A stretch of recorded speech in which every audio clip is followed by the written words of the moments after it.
bienvenidos.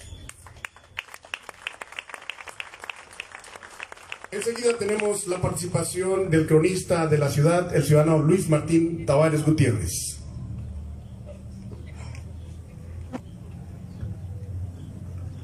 Contador público David Ruiz Mejía, presidente municipal de San Pedro, maestra Carito Fuentes de Ruiz, inhonorables integrantes del Cabildo, autoridades civiles, educativas, militares que nos acompañan el día de hoy.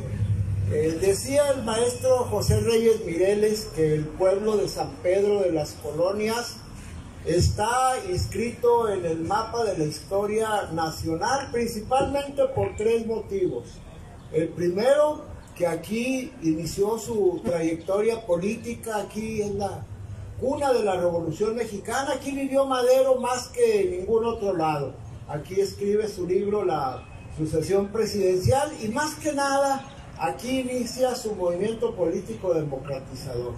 Otro de los grandes momentos por los cuales San Pedro está en la historia nacional es la celebración del día de hoy, la batalla de San Pedro, la toma de San Pedro de las Colonias en 1914, y otro de esos grandes momentos por los cuales San Pedro está en la historia nacional es el hecho de que aquí el general Lázaro Cárdenas en 1936 vino a hacer efectivo uno de los principales postulados de la Revolución Mexicana, que fue el hacerle justicia a la clase campesina con el reparto agrario.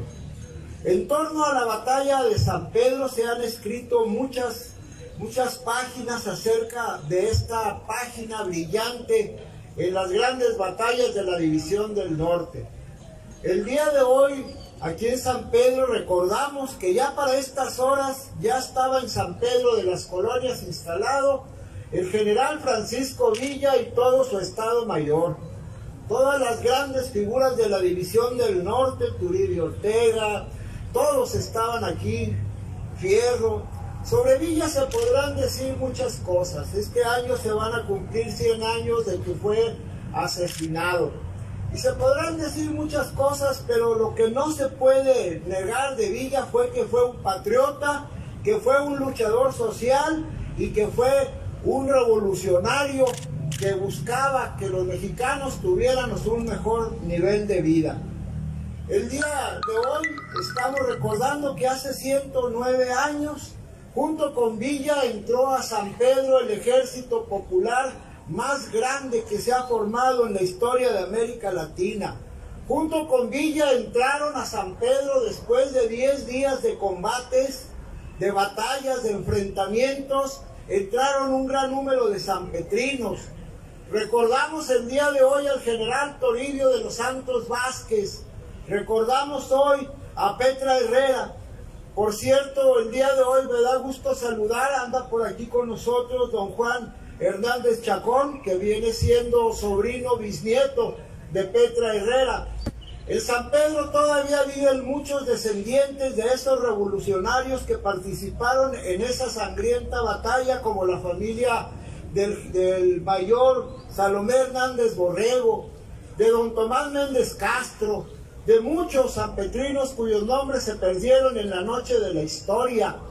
A veces se nos olvida que la Revolución Mexicana fue un hecho con causa social. El general Francisco Eli Urquizo, en todas sus obras que habla de la Revolución Mexicana, siempre hace referencia al motivo de la revolución.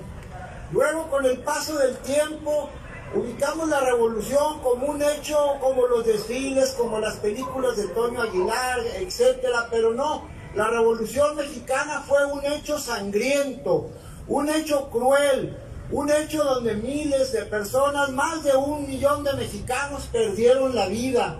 En San Pedro, en la batalla que empezó el 4 de abril y culmina el 14 de abril de 1914, se estima, según los partes de guerra, tanto federales como revolucionarios, más de 5.500 muertos, una población que quedó arrasada. De Villa podrán decir lo que quieran, pero cuando Villa toma San Pedro, cuando las tropas villistas entran a tomar la población, empieza a ocurrir lo que siempre ocurría cuando un ejército tomaba alguna plaza. Llegaban los federales y saqueaban principalmente las casas, las propiedades de quienes simpatizaban con los revolucionarios. Llegaban los revolucionarios y saqueaban.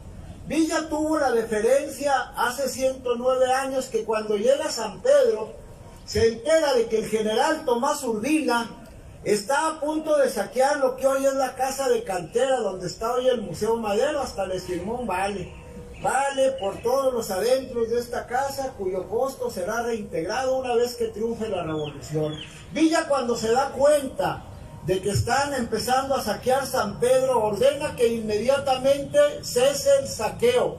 San Pedro de las Colonias es de las pocas poblaciones, me atrevo a decir prácticamente la única, que fue tomada por la División del Norte y no fue saqueada. Y no fue saqueada porque Villa da instrucciones de que el pueblo de Madero, que el pueblo del apóstol de la democracia sea respetado y no sea saqueado. Porque Villa, primero que nada, fue maderista. Don Benjamín González, en el estado de Chihuahua, sabe de Villa, sabe que es un gavillero, y él es el que lo llama para hablarle acerca de la lucha de Madero, para hablarle de los ideales de Madero, y es quien lo suma a la revolución maderista. Este año, como les señalamos, se van a cumplir 150 años del nacimiento de don Francisco I. Madero.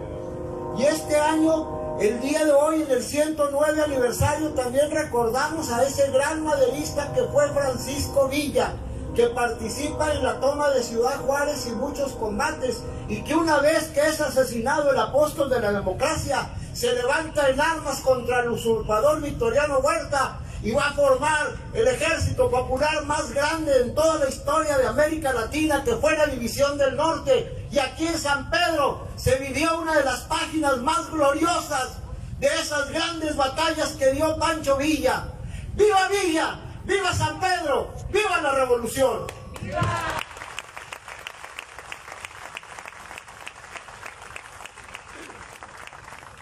Enseguida tenemos el mensaje por parte de nuestro alcalde, el contador público David Ruiz Mejía.